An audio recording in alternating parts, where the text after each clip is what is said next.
அடக்கம். அதுவே ஆனைமுகமெனும் ஓங்கார விளக்கம்.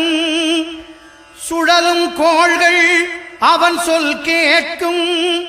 அவனை தொழுதால் போதும் நல்லதே நடக்கும். ஆனைமுகனை தொழுதால் நவக்கிரகங்களும் மகிழும். நல்லதே நடக்கும், நல்லதே நடக்கும்.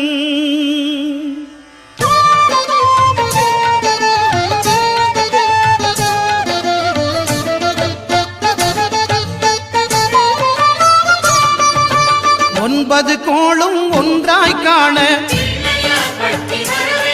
அங்கு கற்பகம் என்னும் கடவுளின் மெய்யில். ஒன்பது கோளும் ஒன்றாய் காண அங்கு